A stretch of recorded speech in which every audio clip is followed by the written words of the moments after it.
ሰላም ጤና ይስጥልን ውድ የሀገሬ ቴሌቪዥን ተመልካቾች እንደምን አላችሁ? ከሀገሬ ቴሌቪዥን ሳምንታዊው ሀገሬ ትንታኔ መስመራችን ጀምሯል። ሙሴ ከበደ ከባልደረባዬ ገብረ ታደሰ ጋር ለሚቀጥሉት ደቂቃዎች ቆይታ እናደርጋለን። እናንተም እስከ ፍጻሜ አብራችሁ እንድትዘልቁ ደግሞ የአክብሮት ግብዣችን ነው። ዛሬ በስፋት የምንወያይበት ርዕሰ ጉዳይ የሩሲያ ዩክሬን ጦርነትን የተመለከተ ይሆናል። ዛሬ ፌብሩዋሪ 24 በፈረንጆቹ አቆጣጠር የሩሲያ ዩክሬን ጦርነት ከተጀመረ ድፍን 4 ዓመቱን የሚይዝበት ቀን ነው። በዚህ ቀንም ዛሬ ልንወያይ የወደድነው ጉዳይ በዚህ ጦርነት ውስጥ ምን ዋና ዋና አበይት ጉዳዮች ተከናወኑ፣ ጦርነቱ እንዳይቆም ያደረጉ ዋነኛ ጉዳዮች ምን ነበሩ፣ እንዲሁም ደግሞ የትኞቹ ኃይሎች ምን አይነት ሚና ነበራቸው፣ በቀጣይስ ደግሞ በዚህ ጦርነት ውስጥ በዲፕሎማሲው እንዲሁም በጦርነት አውድማው ምን ነገሮች ይጠበቃሉ የሚለውን ጉዳይ ቆይታ እናደርግበታለን። በድጋሚ አብራችሁን ዝለቁ። ኃይሌ እንዴት አለ? እንደምን አለ ሙሴ? ሁሉ መልካም አለን። እንግዲህ የዛሬ ርዕሰ ጉዳያችን የሩሲያ ዩክሬን ጦርነትን የተመለከተ ነው።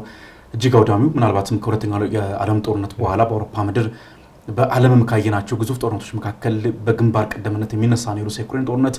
እንግዲህ ዛሬ በይፋ 4 ዓመቱን ይደፍናል። 4 ዓመቱን ጨርሶ ወደ 5ኛ ዓመት ላይ ይሸጋገራል። በዚህ ጦርነት ውስጥ ምንም አይነት የዲፕሎማሲ ሂደቶች እየተስተዋሉ አይደሉም፣ ወይም ደግሞ የነበሩ ጥረቶችም አሁን ላይ ዜሮ ወደ ማለት ደረጃ ላይ እየተሸጋገሩ ይመስላሉ። በተለይ ጦርነቱ በ22 ከጀመረበት ጥቂት ሳምንታት በኋላ በቱርክ በዋናነት አደራዳሪነት የተደረጉ የተኩስ አቁም ስምምነቶች ወይም ሂደቶች ነበሩ። እነሱ ላይ እንደውም የተሻለ ውጤት ተገኝቷል የሚሉ ተንታኞች አሉ።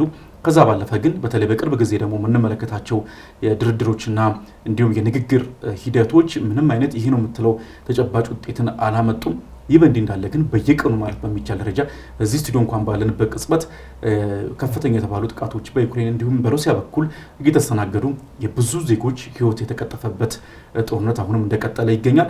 ምናልባት በዚህ ጦርነት እንግዲህ ይህ ነው የሚባል አይነት የዜጎች ሞት ቁጥር በይፋ እስካሁን አልተገለጸም። ነገር ግን በመቶ ሺዎች የሚገመቱ ምናልባትም ቁጥሩ ሊጋነን ይችላል በሁለቱም በኩል ይወጡ ያሉ ቁጥሮች፣ ነገር ግን እስከ ሚሊዮን ድረስ የሚደርሱ ዜጎች ህይወት እንደተቀጠፈ፣ በርካታ መሰረተ ልማት እንደወደመም ብዙ ሪፖርቶች ያሳያሉ። እንደው ጠቅለል አድርገን ግን በዚህ የ4 ዓመት ጦርነት ሂደት ውስጥ ምን አይነት አበይት ክስተቶች ነበሩ የሚለውን አንሳ።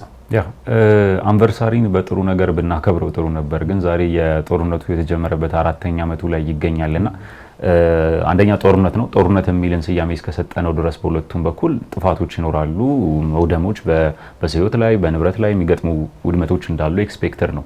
ነገር ግን ይሄኛው ጦርነት በዘመናዊው ዓለም እንግዲህ በ21ኛው መቶ ክፍለ ዘመን ይሄንን የሚያክል ጦርነት በአውሮፓ ምድር ያው ምናልባትም ከሌሎቹ ሀገራት በተለየ እንግዲህ ወደ አውሮፓ አካባቢ ስንሄድ መሰልጠን፣ ዘመናዊነትን፣ መሸጋገርን፣ ኢንዱስትሪ፣ ቴክኖሎጂ የሚሉ ነገሮችን ውድድር ከሀገራት ጋር የሚሉ ነገሮችን ነው ኤክስፔክት እያደረግን የምንሄደው።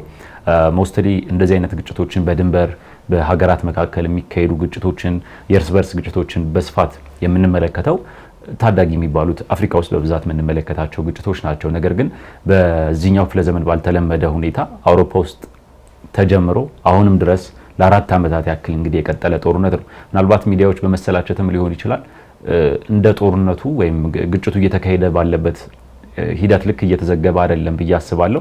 ነገር ግን ባለፉት 4 ዓመታት ከፍተኛ የሆነ ጥቃት በየዕለቱ ዛሬም ድረስ ማለት ነው በየዕለቱ ጥቃቶች እየተፈጸሙበት ያለው የሰው ህይወት የሚያልፍበት በርካታ መሰረተ ልማት የሚወድምበት ጥቃት ጦርነት ነው። እንግዲህ ላለፉት 4 ዓመታት የተመለከትነው እንዳነሳው ነው 4ቱ ዓመታት የውድመት ዓመታት ናቸው በሁለቱም በኩል ማለት ነው። ነገር ግን ሁለቱም ይሄ ነው የሚባል ቁጥራዊ መረጃን ሲያወጡ አንመለከትም። በየራሳቸው በኩል ይሄን ያክል የዩክሬኖቹ ይሄን ያክል የሩሲያን ሰራዊት እንደዚህ ያደርገናል፣ በሩሲያ በኩልም እንደዚህ አይነት ቁጥሮች ይወጣሉ። ነገር ግን አሸናፊነታቸውን በስነ ልቦናም ደረጃ አሸናፊነታቸውን ለማጉላት ሲባል በሚደረጉ ሁኔታዎች ቁጥሮችን ያጋንናሉ ተብሎ ይጠበቃል። ከዛ ባለፈ እንግዲህ በዚህ 4 ዓመታት ውስጥ ሌላው የተመለከትነው ጉዳይ ምንድነው?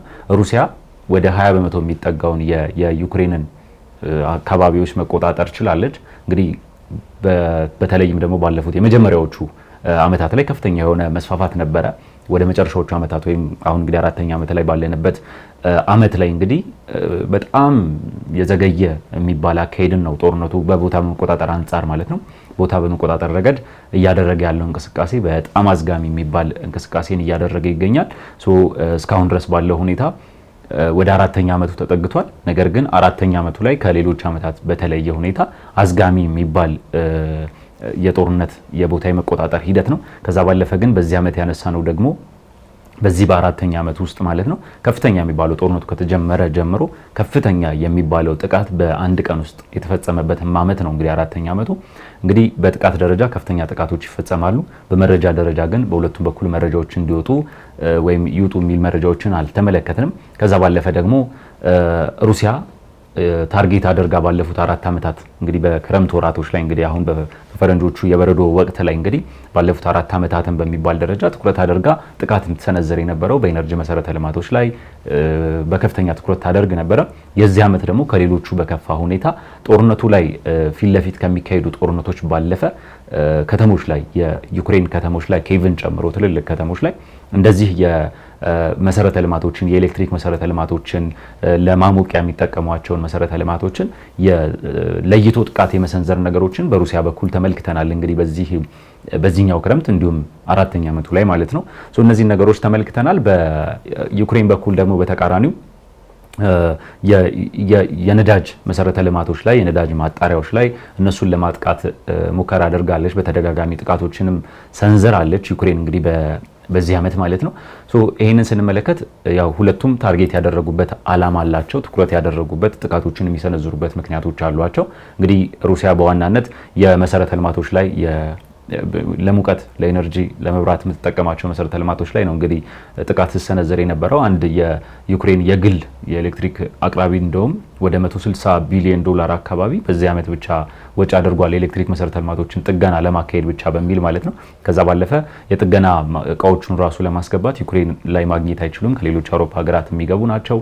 ሌሎች ነገሮች ራሱ ቻሌንጅ እያደረጉት እንደሆነ እና ደግሞ የኤሌክትሪክ መሰረተ ልማቱ በጊዜው ቢያደርስም እንኳን ወዲያው ጥቃት ተሰንዝሮበት እንደሚወድም አይነት ነገሮችን ተመልክተናል። በዩክሬን በኩል ደግሞ በምክንያትነት የሩሲያ ከፍተኛ ገቢ ታገኝበታለች ብሎ የሚያስበውን የነዳጅ መሰረተ ልማቶቿ ላይ በተደጋጋሚ ጥቃት ተሰነዝራለች። ዜሌንስኪን በተደጋጋሚ የሚያነሱት ጉዳይ ነው። የዩክሬን የሩሲያን የነዳጅ እንቅስቃሴ መገደብ መቻል አለብን። የመርከቦቹ እንድትጠቀም የሚፈቅዱትን አካላት ማዕቀብ መጣል ሊሆን ይችላል። በአውሮፓ ሕብረት ደረጃ መሰረተ ልማቶች ላይ ጥቃት በመሰንዘር ሊሆን ይችላል። ገዢ የሆኑ ሀገራት እንዳይገዙ ጫና በማሳደር ሊሆን ይችላል። በተለያየ መንገድም ቢሆን የነዳጅ እንቅስቃሴዎቿን በማገድ ለጦርነቱ ገቢ የምታገኝበትን ዋናውን የኢኮኖሚ የጀርባ አጥንት የሚባለውን ለሩሲያ ያን ላይ ጫና ማድረግ መቻል አለብን፣ በማዕቀብም በጥቃትም የሚል ነገርን በተደጋጋሚ አነስተዋል። በተቻላቸውና ባላቸው አቅምም እንግዲህ ጥቃትን ሲሰነዝሩ ተመልክተናል ማለት ነው። እንግዲህ ባለፉት 4 ዓመታት በጥቃት ደረጃ በሁለቱም በኩል የምናነሳቸው በዋናነት በጥቃት ደረጃ እነዚህ ነው። ጥቃቶቹ በየቀኑ የሚፈጸሙ ማለት እንችላለን። የታለፈ ቀን የለም። የዩክሬን ኤነርጂ መሰረተ ልማት የአንደኛው አቅራቢ ድርጅት ስራ አስኪያጅ ሲናገሩ ሪፖርት ያልደረሰኝ ቀን የለም፣ በየትኛውም ቀን ጥቃት ተፈጽሞ የመሰረተ ልማቶቻቸው ላይ ውድመት እንደደረሰ ያልደረሰበት ቀንን አልሰማሁም የሚል ነገርን አነስተዋል እና የሚያሳየው ጥቃቶቹ በየዕለቱ ይፈጸሙ እንደነበር የምናነሳው ነው። ነገር ግን ከነዚህ ጥቃቶች እንግዲህ አሁን ያለንበት ዘመን እንዲሁ ስንመለከተው ስንገመግመው ዲፕሎማሲ ትንሽ ቦታ እያጣ የመጣበት ሁኔታ ልንመለከት እንችላለን። ነገር ግን እንደው ምዕራብ አውሮፓ ነው እንዳጠቃላይ አሜሪካም አለች፣ ሌሎች ሀገራትም አሉ፣ እነ ቻይና እነ ሩሲያም ሌሎች ሀገራትም አሉ። በዓለም አቀፍ ደረጃ ጠንከር እያሉ የመጡ ሀገራት ማለት ነው። እነዚህ ሀገራት ባሉበት ሁኔታ ውስጥ እንዴት የዲፕሎማሲ ጥረቶች አይደረጉም የሚሉ ነገሮች በተደጋጋሚ ሊነሱ ይችላሉ። ምክንያቱም በአውሮፓ ምድር የአውሮፓ ሀገራት የአውሮፓ ሕብረት እነ ፈረንሳይ እነ እንግሊዝ ትልቅ የሚባል አቅምን ይዘው ይህንን ጦርነት ማስቆም አልቻሉም። የዲፕሎማሲውን መንገድ ስንመለከተው ደግሞ የተለያዩ ጥረቶች በተደጋጋሚ ተደርገዋል። ትራምፕ በግል ደረጃ እንግዲህ በተናጠል መሪዎቹን አግኝተዋል፣ ናግረዋል። አላስካ ላይ ፑቲንን አግኝተዋል። በተደጋጋሚ ደግሞ ከዜሌንስኪ ጋር በተደጋጋሚ ተገናኝተዋል። እንግዲህ በመልእክተኞቻቸው በኩል ቀጥታ ያልሆኑ ውይይቶች ተካሂደዋል። እነዚህ ሁሉ ሙከራዎች እንግዲህ ሶስትዮሽ ውይይቶች ተካሂደዋል። በመሪዎች መካከል ባይካሄድም እንኳን በተወካዮቻቸውና በተደራዳሪዎቻቸው በኩል የድርድር ሙከራዎች በተደጋጋሚ ተካሂደዋል። እንግዲህ ትራምፕም ወደ ስልጣን ከመምጣታቸው በፊት በተደጋጋሚ እንግዲህ የሚነሳው ትራምፕን ለመውቀስን በሚመስል መልኩ የሚነሳው ወደ ስልጣን ከመጣው በአጭር ጊዜ ውስጥ ማስቆመው ጦርነት አንደኛው የዩክሬን ጦርነት እንደሆነ ሲናገሩ ነበር። እንግዲህ ትራምፕ ወደ ስልጣን ከመጡ በኋላ የተለያዩ ሙከራዎችን አድርገዋል። እስካሁን ሊሳካላቸው አልቻለም። ትራምፕም ተናግረዋል። እንግዲህ እንደዚህ ብለው ነበርና እስካሁን እንዴት ማስቆም አልቻሉም የሚል ነገር ተነስቶላቸው ነበርና ለፑቲን ያላቸው አመለካከት ያው ትራምፕን በምናውቀው መልኩ አንዴ ደጋፊ ናቸው፣ አንዴ ተቃዋሚ ናቸው፣ በተለያየ አቋም እናየዋለን። ነገር ግን ፑቲን ወዳጄ ነውና ወዳጄ ስለሆነ ጦርነቱን በቀላሉ ለማስቆም እችላለሁ ብዬ አስቤ ነበር አይነት ነገርን ያነሱት። በቀጥታ ባይናገሩም እንኳን ጦርነቱን ማስቆም እንዳልቻሉ ነው የሚያነሱት ጉዳይ ማለት ነው። ከዛ ባለፈ ስለ ዲፕሎማሲው ሌላው ስናነሳ እንግዲህ በዲፕሎማሲው ደረጃ ድጋፍ ሊያደርጉ የሚችሉት የአውሮፓ ሀገራት ናቸው ለዩክሬን ማለት ነው። በዚህ ድጋፍ ደረጃ ዩክሬን በተደጋጋሚ የምታነሳው የነዳጅ እንቅስቃሴውን የሩሲያን የነዳጅ እንቅስቃሴ እንዲቆም ጫና እንዲደረግ ነው። የአውሮፓ ህብረት የአውሮፓ ሀገራት በተናጠልም ጫና እንዲያደርጉ፣ አሜሪካንን በተመሳሳይ ጫና እንድታደርግ ጥያቄዎችን ዜሌንስኪ ሲያቀርቡ ነበረ። ነገር ግን ይህ ያልሆነበት ምክንያት ደግሞ አለ። በዋናነት እንግዲህ የምናነሳው ይሆናል። በዋናነት በአውሮፓ ሀገራት በኩል ግን ይህንን ማድረግ ያላስቻላቸው ዋነኛ ነዳጅ ገዢዎች ናቸው። በከፍተኛ ደረጃ በርካታ የአውሮፓ ሀገራት ከሩሲያ ነው ነዳጅን የሚቀበሉትና ያንን ነዳጅ ከሩሲያ አንፈልግም ብለው አስቆሙ ማለት የውስጥ ችግራቸው ደግሞ ሌላ ጉዳይ ነው። ያንን ችግር የሚያባብስ ጉዳይ ሆኖ ሊነሳ የሚችል ጉዳይ ይሆናል ማለት ነው። ይሄ እንዳጠቃላይ ይህንን ስንመለከት ያለፉት 4 ዓመታት ጥቃቶቹ በየዕለቱ የነበሩበት፣ ሁለቱም ታርጌት አድርገው ጥቃቶችን ሲሰነዝሩ የነበረበት፣ ከዛ ባለፈ ደግሞ በመሪዎች ደረጃ በተናጠልም በትራምፕ በኩል የሚካሄዱት በተወካዮችና በአደራዳሪዎች በኩል በሚካሄዱ ድርድሮችም በርካታና ተደጋጋሚ የድርድር ሙከራዎች የተደረጉበት ዓመት፣ ነገር ግን ዛሬም ድረስ ጥቃቶቹ የቀጠሉበት ያለፉት 4 ዓመታት ናቸው ማለት ነው። በተለይ እንግዲህ ጦርነቱ አሁንም ድረስ ምንም አይነት የተኩስ አቁም ስምምነቶችና ሂደቶች ሳንመለከት ታብሶ እንዲቀጥል ያደረገበት ዋና ምክንያት ደግሞ ፕሮክሲ ዋር መሆኑ ነው፣ ወይም ደግሞ የውክልና ጦርነት መሆኑ ነው። እንግዲህ ይህ ጦርነት በሩሲያና በዩክሬን ብቻ የሚወሰን አይደለም። ወይም ደግሞ ዩክሬን በራሷ አቅም ብቻ ቢሆን ጦርነቱ ላይ የተሳተፈችው ምናልባት ጦርነቱ እስካሁን ድረስ ላይ ዘልቅ የሚችል ይሆናል። በተመሳሳይ መልኩ ደግሞ እንዲሁም በሩሲያን በኩል ማዕቀቦች ሙሉ በሙሉ ተጠናክረው ቢቀጥሉ ኖሮና ከነዳጅ የምታገኘው ገቢ ቢቋረጥና ከሌሎች ሀገራት ደግሞ የምታገኘው ድጋፍ ስንል ወታደራዊ ሊሆን ይችላል፣ የገንዘብ ድጋፍ ሊሆን ይችላል፣ በተለያየ መልኩ ለንግድ ትስስርም ሊሆን ይችላል። እነዚህ ነገሮች ደግሞ ቢቋረጡ ኖሮ ምናልባት አሁንም በሁለቱም በኩል ጫና መጥቶ ጦርነቱ ሊገታ የሚችልበት እድል ሰፊ ነው። ስለዚህ ከዚህ ጀርባ ያለው ነገር ግን ስትመረምረው አሁንም ጦርነቱ በእነዚህ ኃይሎች እየተገፋ ስለመሆኑ በደንብ የምትመለከትበት ነገር አለ። በሩሲያና ዩክሬን ብቻ አይደለም ወሳኞቹ፣ እንደውም የሁለቱ ሚና በተለይ ደግሞ የዩክሬን ሚና አሁን ላይ እምብዛም ነው። ጦርነቱን ለማቆም ብትፈልግ እንኳን አታቆምም። አሁን ትልቁ እንግዲህ የዩክሬን የጦርነቱ አውድማ ሆናለች፣ የመጫወቻው ሜዳ ሆናለች። ነገር ግን ተጫዋቾቹ ግን ሌሎች ኃይሎች ናቸው። በዋናነት እዚህ ጋር የምታነሳው አሜሪካን፣ በተለይ አሜሪካ ጦርነቱ እንዲቆም አትፈልግም እየተብሎም እየተነሳ ይገኛል። በተለይ የምር እነዚህ ኃይሎች አሜሪካን ብቻም ሳይሆን ኔቶ፣ የምዕራብ አውሮፓ ሀገራት እንግሊዝ፣ ፈረንሳይ፣ ጣሊያን እያልን የምናነሳቸው ሀገራት ጦርነቱ እንዲቆም ይፈልጋሉ ወይም ደግሞ ከጦርነቱ ማግኘት የሚፈልጉትን ውጤት አሁን ላይ አግኝተዋል ወይ? የሩሲያን የዩክሬንን በተደጋጋሚ አንስተናል፣ በተለያዩ ቅድመ ሁኔታዎች አንስተናል። ነገር ግን በዚህ ጦርነት ላይ ይህ ነው የሚባል ወይም አነስተኛ ሚና ብለማታነሳቸው ወይም ደግሞ በትልቅ ድርሻ ያላቸው የጦርነቱ ተሳታፊዎች ግን ጦርነቱን እንዲቆም ይፈልጋሉ የሚለው ጥያቄ በተደጋጋሚ የሚነሳ ነው። በተለይ እንግዲህ እዚህ ጦርነት ላይ እስከ 400 ቢሊዮን ዶላር ድረስ ድጋፍ ያደረጉ በተለያየ መልኩ በ3 አይነት ድጋፍ፣ ወታደራዊ ድጋፍ አለ፣ የገንዘብ ድጋፍ አለ፣ ከዛ ደግሞ የሰብአዊ እርዳታ ድጋፍ ያደረጉ ሀገራት አሉ። በዋናነት አሜሪካን ታነሳለ። ከዛ ቀጥሎ ደግሞ የተለያዩ የአውሮፓ ሀገራት እና አውሮፓ ህብረትም እንዲሁ ተጠቃሽ ናቸው። እነዚህ ሀገራት ትልቅ የሆነ ሚናና ፍላጎት አላቸው በዚህ ጦርነት ላይ። በተለይ አሜሪካ የምትከተለው የውጭ ፖሊሲ ስትራቴጂ ይነሳል። በተለይ ይሄ ጎልድሎክስ አርምስ ሺፕመንት የሚባል ስትራቴጂን ትከተላለች። ይህ እንግዲህ የፎሪን ፖሊሲ ስትራቴጂ ምንድነው ሀሳቡ?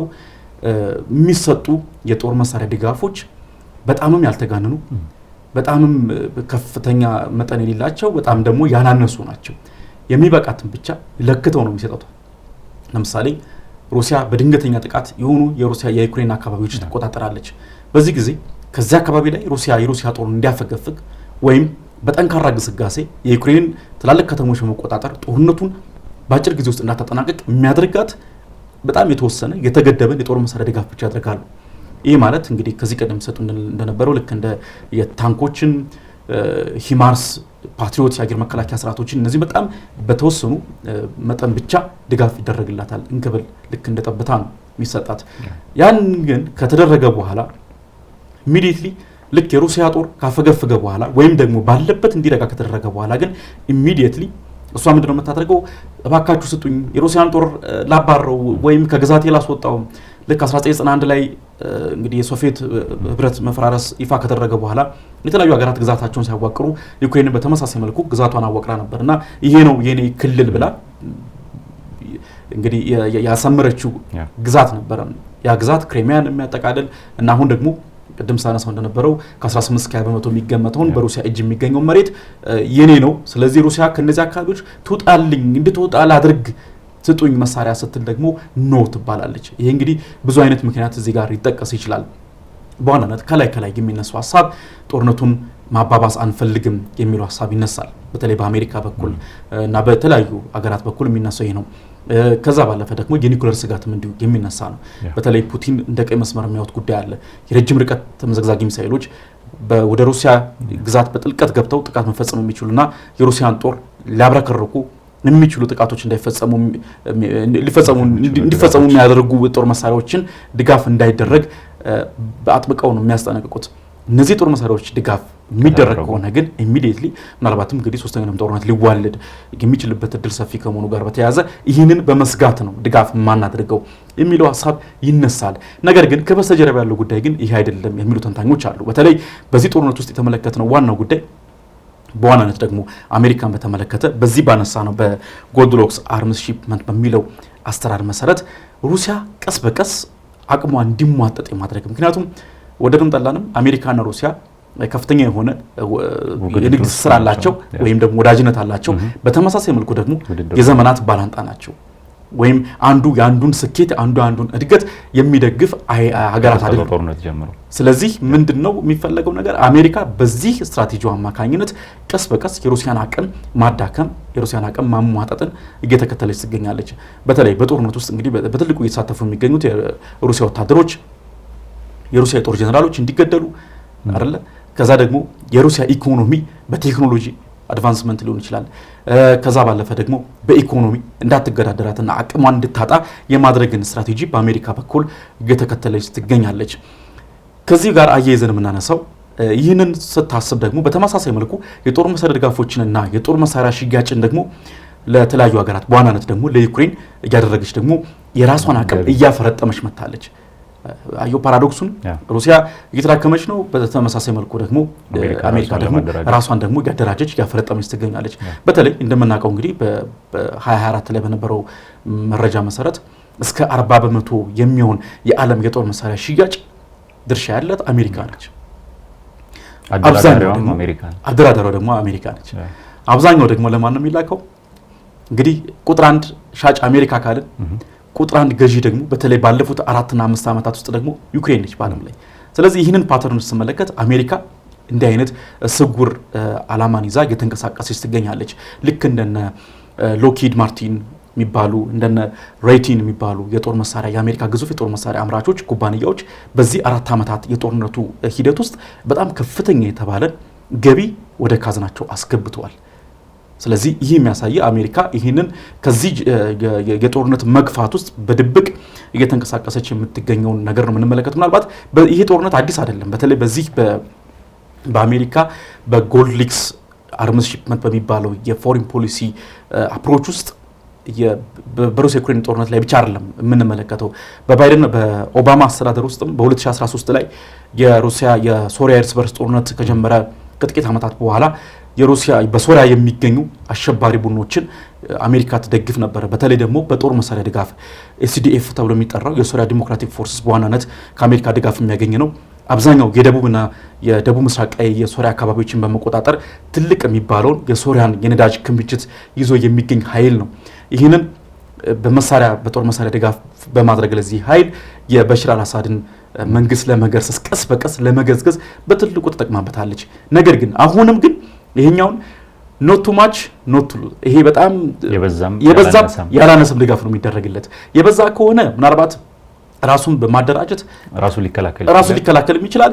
ዞርቤም ሊል ይችላል። አሜሪካንም ዞርቤም ብሎ ደግሞ ልክ እንደነ አይሲስ አይነት ደግሞ ራሱን በጣም በማጠናከር ደግሞ ለዛ ቀጠና ለራሷ ለአሜሪካ ሄዴክ ሊሆንባት ስለሚችል እንዲህ አይነት የኢኮኖሚ ስምምነቶችንም ማንሳት እዚህ ላይ ትራምፕ ከዩክሬን ጋር የተስማሙት የማዕድን ማውጣት ስምምነት ዩክሬን በመዳከሟና ድጋፍን በመፈለጓ ነው። ድጋፍን እንድትፈልግ ዩክሬንን ታደርጋለህ። ከዩክሬን ያሉ መሰረተ ልማቶችንና አሜሪካ የምትፈልጋቸውን ፍላጎቶቿን ደግሞ በመዳከሟ ምክንያት ድጋፍን በመፈለግ የመቀየሪያ ነገር ታገኛቸዋለች ነው። ከዛ ውጭ ድጋፍ አለማድረጓ ደግሞ ሩሲያን ያጠናክራል የሚል ሀሳብ ሊኖራት ይችላል። ነገር ግን እዚሁ ጋር የምናነሳው ነገር ሩሲያም ምናልባት አሁን ባለው ሁኔታ ጦርነቱ እንዲቆም የምትፈልግ አይመስልም። በድርድር እንዲፈታ የሚሉ ሀሳቦች የሚነሱ ከሆነ ያነሳናቸው ባለፉት ጊዜያት ያነሳናቸው የድርድር ሀሳቦች በዩክሬን በኩልም አሉ። እነዚህ ሀሳቦች ደግሞ መሬቱ እንዲመለስልኝ ነው። ሩሲያ ደግሞ ላለፉት 4 ዓመታት ከነበረው ጦርነት በኋላ የወጣውን ገንዘብ የሰው ኃይል ውድመቶቹን ካየች በኋላ 20% ቢያንስ አሁን የተቆጣጠረቻቸውን ቦታዎች ወደ ራሷ ካልያዘች ትርፋማ ነኝ ብላ አታስብም። አሁን ባለው ሁኔታ የዩክሬንን መዳከም እንግዲህ ሁለቱም ጥቅማቸውን ነው። አሜሪካም በኢኮኖሚም ደረጃ የምትፈልገው ጥቅም አለ። ከዛ ባለፈ ደግሞ ሩሲያን ለማዳከም የሚል ሀሳብ ደግሞ በዛ በኩል አለ። ከዛ ውጭ ደግሞ ሩሲያ ተነስቼበታለሁ ጦርነቱን ለማድረግ ምክንያት ሆኗል ከሚባለው አንደኛው ምክንያት ውስጥ ደግሞ እንግዲህ እነዛ አካባቢ ላይ ያሉ ሩሲያኛ ተናጋሪዎችን ነፃ ከማውጣት አንጻር አንደኛው ምክንያት ነውና ከዛ አንጻር ደግሞ ጦርነቱ ከተነሳበት አንጻር ግቡን ለማሳካት ሩሲያ እነዚህን ቦታዎች ወደ ራሷ ግዛት ማጠቃለል መቻል አለባት ነው ቢያንስ እነዚህን ቦታዎች ማለት ነው። ከዚህ አንጻር አሁን ባለው ሁኔታ መስማማት መሞከር ፈለገች ወይ መስማማት ፈለገች ማለት አሁን ላይ የሩሲያ የዩክሬን ፍላጎቱ አሁንም ድረስ አለ። ዜሌንስኪም ይሄንን ለመፈረም ዝግጁ አይደሉም። ዝግጁ እስኪሆኑ ድረስ ዩክሬንን በተቻለ አቅም ማዳከም መቻል ነው። እንግዲህ እንዳነሳነው ነው ቅድም ካለፉት ዓመታት አንጻር 4ኛው ዓመት የተቀዛቀዘ እንቅስቃሴ ነበረበት። ለምን ብለን ስንመለከት ቅድም ያነሳው የአሜሪካ ስትራቴጂ አለ። አሜሪካ ሩሲያን ማዳከም ትፈልጋለች የሚል ስትራቴጂ ተነስቷል። ነገር ግን ሩሲያ በመልሱ ደግሞ ምን አደረገች? እንቅስቃሴዋንና ወጪዋን መግታት ወይም ካልመጡባት በስተቀር ሌላ ቦታ የመቆጣጠር እንቅስቃሴ ወይም ወጪን የሚያወጣ እንቅስቃሴ ያለማድረግ ነገሮችን የተመለከትንባት ባለፉት ዓመታት ውስጥ ማለት ነው። ምክንያቱም አንስተዋል አሜሪካ ምን ያክል ሩሲያ ለጦርነት እንድትጋበዝና እንግዲህ ዩክሬን የሆነ እንቅስቃሴ ታደርጋለች። አሜሪካ ሩሲያ ትጋበዛለች፣ ወጪዎችን ታወጣለች፣ በኢኮኖሚ በምን ብዙ መሳሪያዎች እንድታወጣ ትደረጋለች ነው። ነገር ግን ለዚህ መልስ በሚመስል መልኩ ቅድም እንዳልነው ሩሲያ እንቅስቃሴ ተገድቧል በከፍተኛ ሁኔታ። እንግዲህ ከሁለተኛው ዓለም ጦርነት በኋላ በጣም አዝጋሚ የሚባለው የእንቅስቃሴ ነው። ምናልባት 40 ሜትር ምናምን ሁሉ ሊንቀሳቀሱ ይችላሉ፣ ከዛም ባነሰ ማለት ነው። እንግዲህ በሁለተኛው ዓለም ጦርነት የነበረው የመሳሪያ አቅም፣ እንቅስቃሴ፣ ቴክኖሎጂ፣ የሰው ኃይል፣ ሌሎች ነገሮችን አነስተ አሁን ባለው ሁኔታ ከሁለተኛው ዓለም ጦርነት ባነሰ ሁኔታ መንቀሳቀስ መቻል ማለት ምናልባት አሜሪካ ለምታደርገው ወይም አሜሪካ ለፈለገችው የሩሲያ መዳከም ምላሽ ሊሆን ይችላል። የሩሲያ ጦር እስካሁን ድረስ አድርጎ የተቆጣጠራቸው ቦታዎችን በምንም ሁኔታ ለቆ ይወጣል አንልም። በቀላሉ ለቆ ሊወጣ አይችልም። ነገር ግን ደግሞ ተጨማሪ ቦታዎችን ለመቆጣጠር ጥረት ማድረጉ ደግሞ ወጪ የሚያስወጣውና የሚያዳክመው መስሎ ከታየው አሁን ያሉበትን ቦታዎች ተቆጣጥሮ ዩክሬን የምትዳከምበትን ድጋፍ የምታጣበትን ምናልባትም በዲፕሎማሲ ጫና በማድረግ ለምሳሌ የአሜሪካንና የአውሮፓን አንድ አለመሆንን በማምጣት ዩክሬንን ብቻዋን በማስቀረት አይነት ዲፕሎማሲ ይወሰድና ሩሲያ የምታደርገው የጦር ሜዳ እንቅስቃሴዎች ተገተው ወጪዎቿን ቀንሳ ዩክሬንን ከአውሮፓና ከአሜሪካ በመነጠል ብቻዋን በማስቀረት በማዳከም ቢያንስ ቅድም እንዳልነው ቢያንስ የያዘቻቸውን ቦታዎች አስከብራ ወደ ራሷ የመቀላቀል እንቅስቃሴ ነው እያደረገች ያለችው። አሜሪካ ትሞክራለች ማለት በዩክሬን ያላትን የኢኮኖሚ ጥቅም ለማግኘት እንግዲህ ከፍተኛ ገንዘብ ገቢን የሚያስገኝላቸውን ስምምነት ነው እንግዲህ ትራምፕ የተስማሙት ከዜሌንስኪ ጋር ማለት ነው፣ በማዕድን ማውጣቱ ዘርፍ ማለት ነው። እሱ በዩክሬን በኩል የምታገኘው ጥቅም ነው። አሜሪካ እዚህ ጦርነት ውስጥ በቀጥታ አለመሳተፏ ኢንዳይሬክትሊ መሳተፏ በቀጥታ ባልሆነ መንገድ መሳተፏ በኢኮኖሚ ከዩክሬን በመዳከሟ ድጋፍ አደርጋለሁ በሚል የምታገኘው ጥቅም አለ።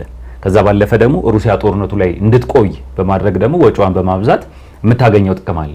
ነገር ግን እንዳልነው ሩሲያ ይሄንንም ለመመለስ እያደረገች ያለችውን ነገር መመልከት እንችላለን። ጦር ሜዳ ላይ ወጪን በመቀነስ ዲፕሎማሲው ላይ ጫናን በማብዛት አሜሪካ ዩክሬን ላይ ወይም ደግሞ ዩክሬን ከአውሮፓና ከአሜሪካ ተነጥላ ብቻዋን እንድትቀር አይነት ነገር ማለት ነው። ከዛ ባለፈ ደግሞ ምንድነው አሜሪካና ሩሲያ እርስ በርስ የሚስማሙበትን መንገድ መፈለግ። ምናልባት ትራምፕን ከንግድ አንግል ነው የምንመለከታቸው ብዙ ጊዜ ፖለቲካውንም ከኢኮኖሚ አንጻር ነው የሚያዩት። ፖለቲካውን ያተርፍልኛል ወይ ለአሜሪካ ምን ያስገኛል የሚለውን ነገር ይመለከታሉ በተደጋጋሚ ስንመለከታቸው ማለት ነው። ከዛ አንጻር የንግድ ስምምነቶችን ከአሜሪካ ጋር መፈራረም ትራምፕን ሊመልሰው የሚችለው አንደኛው መንገድ ነው ከስምምነቶቹ ውስጥ መካከል ማለት ነው። ከትራምፕ ጋር የስምምነት መፈጸም ዩክሬንን ብቻዋን ማስቀረት፣ አውሮፓና አሜሪካን መነጠል፣ የሩሲያን የጦር ወጪ ወይም የጦር ሜዳ ወጪዎችን መቀነስ ሩሲያ አሁን እየሄደች ያለችበት ስትራቴጂ ይመስላል። ካለፉት 3 ዓመታት አንጻር 4ኛው ዓመት ላይ እየተከተለች ያለችው ስትራቴጂ ይሄ ነው ማለት እንችላለን። በደንብ ምናልባት እንደው የውጭ ኃይሎች ሚና አንስተናል። የሩሲያ ላይ ምናልባት የተወሰኑ ሀሳቦችን ለመጨመር ያህል እንዳነሳ ሆኖ ምናልባት ጦርነቱ እንዲጠናቀቅ አትፈልግም ሩሲያም ራሷ። ለምሳሌ ከዚህ ቀደምም ራሳቸው ቭላዲሚር ፑቲን የሚነው ሀሳብ ሰንዝረዋል። እንግዲህ እስካሁን ያልጠቀምናቸው በጣም ብዙ የመካከለኛና የረጅም ርቀት ተምዘዛጊ ሚሳኤሎች አሉ። ኢቭን የኒኩሌር ጦር መሳሪያን እስከመጠቀም ድረስ ኦፕሽን አላቸው በወታደራዊ ጠረጴዛው ላይ። ነገር ግን እነዚህ ነገሮች ሁሉ ከግምት ውስጥ አያስገቡም። አሁን ባለው ሁኔታ ምናልባት የተመቻቸው ይመስላል። ይሄ ዋር ኦፍ አትሪሽን የሚባለውን ስትራቴጂ እየተጠቀሙ ይመስላሉ። የዩክሬን አቅም ማሟጠጥ፣ ሁኔታዎችን መጠበቅ፣ የጊዜ ቀመር አሁን እሳቸው ያደረጉ ያሉት ነገር ምንድነው? እየቀመሩ ነው በጊዜ ላይ። ይሄ ቀመር ይሄ ቁማር ምናልባት እየሰራላቸው ይመስላል በትራምፕ አስተዳደር። በተለይ እንግዲህ ከዚህ ቀደም ሲያደርጉ እንደነበረው ስቴልሜት ላይ ወይም አጣብቂኝ ውስጥ ነው አሁን ጦርነቱ ያለው። በጣም ይሄ ነው የሚባል የወደፊት ግስጋሴዎች የሉም። ነገር ግን ምን እያደረጉ ነው? አሁን በዚህ ጊዜ መግዛት ውስጥ ግን የተሻለ ለውጥን እያመጡ ያለበት ሁኔታ እየተመለከተ ነው። በተለይ በባይደን አስተዳደር ላይ የነበረው ጫና፣ በዋናነት ደግሞ የማዕቀብ ጫና፣ በጣም ከፍተኛ የተባለ ወታደራዊ ድጋፍ ለዩክሬን ጎርፍ ነበረ። በሩሲያ ላይም ደግሞ ጠንካራ ጫናዎች ነበሩ። በአንጻራዊነት ግን በትራምፕ አስተዳደር ላይ ይሄ ነገሮች ቀንሰዋል። ያንም አውሮፓን አስከፍቷል። አውሮፓ አስከፍቷል። ይሄንን ግን ይፈልጉት ነበረ በሚገባ። በዋናነት እንግዲህ ጦርነቱ እንዲቀጥል ያደረጉበት ዋናው ምክንያት ደግሞ ይሄ ነው። ምርጫዎች ይኖራሉ፣ መንግስታት ይቀያየራሉ። በተለይ አሁን ላይ ቅድም እንዳነሳው በኃይል መሰረተ ልማቶች ላይ በሚፈጸሙ ጥቃቶች ዜጎች ተቃውሞ ማድረግ ይጀምራሉ። የዋጋ ንረት ይመጣል። የውስጥ መከፋፈል አሉ፣ የፖለቲካ ችግሮች አሉ። እነዚህ ነገሮች ሁሉ ምን ሊያመጡ ይችላሉ? ቀስ በቀስ የመንግስት ለውጦችን ያመጣሉ። ልክ አሁን በአሜሪካ እንደተመለከትነው አይነት የአሜሪካ ምርጫ መጣ፣ ባይደን ተቀየሩ። በተወሰነ መልኩ ትራምፕ ለዘብተኛ ናቸው። ለዘብተኛ ስለሆኑ በሩሲያ ላይ በፑቲን ላይ ያለው ጫና ቀንሷል። በተመሳሳይ መልኩ ደግሞ በዩክሬን እንዲሁ የሚጠበቅ ነገር አለ። አሁን ካለው የውስጣዊ ፖለቲካዊ ችግር አንጻር ይሄ አንድ የምናነሳው ጉዳይ ነው። ከዚህ ባለ ሩሲያ ደጋፊ የሆነ መንግስት የሚመጣበት እድል ሊኖር ይችላል። ከዚህ ቀደም ከሳቸው እንደነበሩት ፖሽንኮ አይነት ደግሞ ለሩሲያ ያደላ ደግሞ መንግስት ሊመጣ ይችላል። ያ ደግሞ ከሆነ እንደውም ጦርነትም ሊያስፈልግ ይችላል፣ እንቀላቀልም የሚል ሀሳብ ሁሉ ሊመጣ ይችላል። በፖለቲካ አይሆንም የምትለው ነገር የለምና ማለት ነው። ከዚህ ባለፈ ግን ምናልባት ሌላው የምናነሳው ጉዳይ በሩሲያ በኩል የፑቲን እና እንዲሁም የመንግስታቸው ፍላጎትና ቀጣይነት ነው። በተለይ ለመንግስታቸው ቀጣይ ህልውና ትልቁ ጉዳይ አሁን ላይ ሩሲያ በያዘቻቸው አካባቢዎች የመቀጠል ጉዳይ ነው። ወይም በጦርነት ውስጥ ይሄን የሚባልን ስኬት ይሄ ነው የሚባልን ድልን ማምጣት አለባቸው። አለበለዚያ በመቶ ሺዎች የሚቆጠሩ ሩሳውያን ህይወታቸውን አጥተውበታል። በጣም ብዙ ዋጋ ተከፍሎበታል። ስለዚህ ምን አገኘን የሚል ጥያቄ ይነሳል። ስለዚህ እነዚህን ሁሉ ነገሮች ደግሞ ለመመለስ አሁን ሩሲያ በዚሁ አቋሟ ጸንታ መቀጠል የግድ ይላታል። ይህ እንግዲህ በብዙ መልኩ የሚከናወን ነው። እንዳነሳው በኢኮኖሚ ስምምነቶች ሊሆን ይችላል፣ በድርድር ሊሆን ይችላል፣ ወይ ደግሞ እንደተባለው አሁንም ቀስ በቀስ የዩክሬንን የአጋር ሀገራትን ድጋፍ ደግሞ በመገዝገዝ ሊሆን ይችላል። በእነዚህ መልኩ ማሳካት የሚጠበቅባቸው ይሆናል። ምናልባት በቀጣይ ሊጠበቅ የሚችለው ሌላ ጉዳይ ደግሞ ከአሜሪካ ጋር ሊኖር የሚችል የንግድ ስምምነት ነው። አሁንም እንግዲህ እየገፉበት ይገኛሉ። በተለይ ደግሞ የትራምፕ አስተዳደር ከመጣ በኋላ አዲስ ይፋ ያደረገው የውጭ ፖሊሲ አለ። በዚህ የውጭ ፖሊሲ ላይ እንግዲህ ከዚህ ቀደም የባይደን አስተዳደር ይከተለው ከነበረው ለሩሲያ የነበረው አመለካከት በተለየ መልኩ ሩሲያን እንደ ወዳጅ ሀገር የመመልከት ሩሲያን እንደ ኢኮኖሚ እድል የመመልከቱ ጉዳይ ሰፋ ብሎ መጥቷል። ይህ እንግዲህ አሁንም በቀጣይ ይጠናከራል ተብሎ ይጠበቃል። እዚሁ ላይ ምናልባት የምታነሳው አሁን ላይ እንግዲህ ለብዙ ሰዎች አሜሪካና ሩሲያ ባላንጣ ይመስላሉ፣ ግን ጠንካራ የሆነ ደግሞ የንግድ ትስስር አላቸው። ለትራምፕ ደግሞ ቀዳሚ ጉዳይ ነው። በእርግጥ ቀንሷል። አሁን በባይደን አስተዳደር ከነበረው ድጋፍ የኢኮኖሚ የንግድ ልውውጥ አንጻር ወይም ትሬድ አንጻር አሁን ላይ ቀንሷል። ነገር ግን አሁንም በጣም ቀላል የሚባል ቁጥር አይደለም። በ2024 ብቻ እንግዲህ የተለያዩ አይነት የአሜሪካንን የዓለም አቀፍ የንግድ ሂደቶችን እንደሚቆጣጠረው የአሜሪካ የንግድ ተወካይ ጽህፈት ቤት ቢሮ አለ። ልክ እንደሱ መረጃ ከሆነ በ2024 ብቻ ወደ 5.2 ቢሊዮን ዶላር የሚገመት የንግድ ልውውጥን ሁለቱ አገራት አድርገዋል።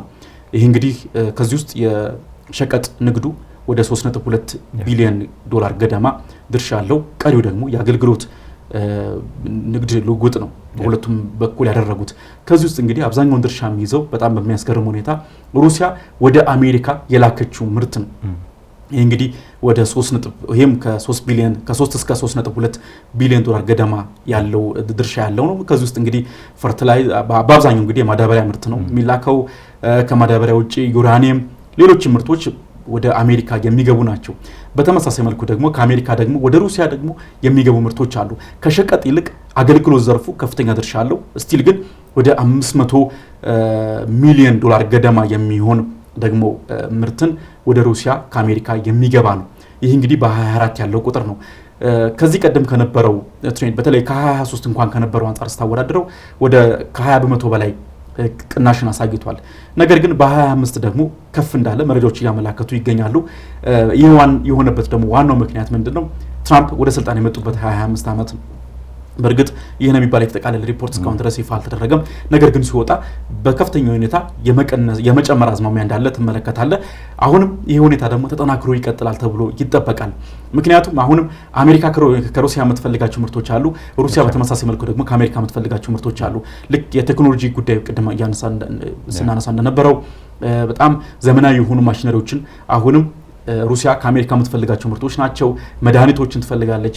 እንዲህ አይነት ሸቀጦችን ከአሜሪካ ማስገባት ትፈልጋለች። በተመሳሳይ መልኩ ደግሞ አሜሪካ ደግሞ ዲዌል ያደረገችባቸው የሩሲያ ምርቶች ደግሞ አሉ። በዋናነት እንግዲህ ማዳበሪያ የሚነሳ ነው።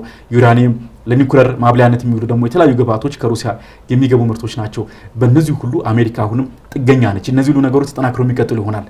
ስለዚህ በቀጣይ ምን ሊጠበቅ ይችላል? ይህንን ሪሶርስ ይህንን ሀብት የመጠቀምን ዝንባሌ በሁለቱም በኩል እንመለከት እንችላለን። ስለዚህ ጦርነቱ ሁለቱም ተጠቃሚ ያደረገ የሚቀጥልበት አካሄድ አሁንም ይታየኛል። ያ በሚገባ ሁለቱም እንግዲህ የመጨረሻ አልቲሜት ጎላቸው የሚባለውን ፑቲን እስከሚያገኙ ድረስ በሚባል ደረጃ ምናልባት ትራምፕ የሚቀጥሉት ኢኮኖሚያዊ ተጠቃሚ እስከሆኑ ድረስ ነው።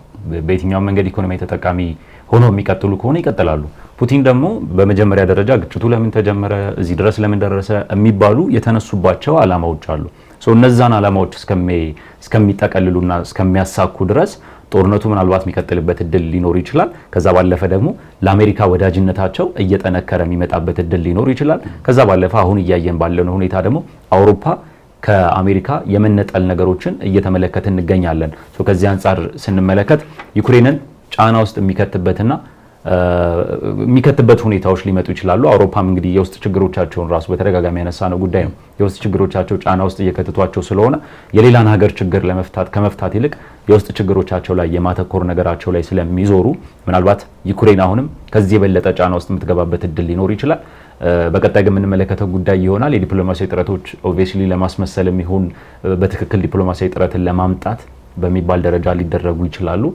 ከዛ ባለፈ ጫናዎች በርትተውባቸው ደግሞ እንግዲህ ሳይፈልጉም ሊሆን ይችላል ዜሌንስኪ ስምምነቱ የሚፈርሙበት እድል ሊመጣ ይችላል። ከዛ ባለፈ ግን ሩሲያ ፍላጎቷን የማታሳካ ከሆነ ምናልባት ጦርነቱ የሚቀጥልበት እድል ሊኖር ይችላል ካለፉት ዓመታት ሁኔታ ስንመለከት።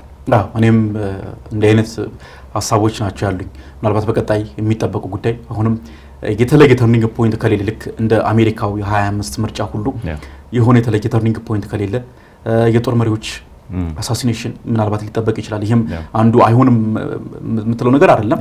የሚጠበቅ ጦርነት እስካለን ድረስ ደግሞ የጦር ጀነራሎች ግድያ ልክ ከዚህ ቀደም ከሳምንታት በፊትም ልክ እንደሰማ ነው የሩሲያ ጦር ጀነራል እንደተገደለው ሁሉ የሆኑ የምንጠብቃቸው ነገሮች ይኖራሉ።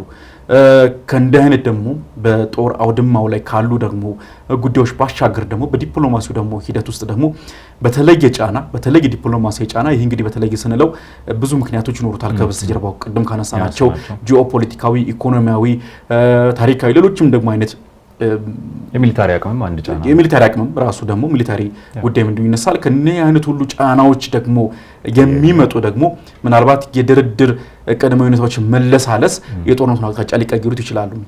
እስካሁን በነበረው ደግሞ የ4 ዓመታት ሁኔታ ግን የነበረው ነገር ግን ስንመለከት በሁለቱም በኩል ሸብረክ ማለት ጉዳይ የለም።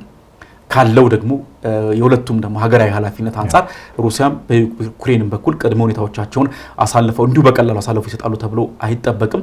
ምናልባት እንግዲህ በቀጣይ ደግሞ ምን አይነት ነገሮች በዚህ አሰልቺ አውዳሚ ጦርነት ውስጥ ተስተናገዱ የሚለውን ለተመልካቾቻችን የምናደርስ ይሆናል። ለዛሬ ግን በዚሁ እናብቃ። ወደ ተመልካቾቻችን ከሀገሬ ቴሌቪዥን ለዛሬ ያዝንላችሁ ሀገሬ ትንታኔ መሰናዷችን ይህንን ይመስል ነበረ።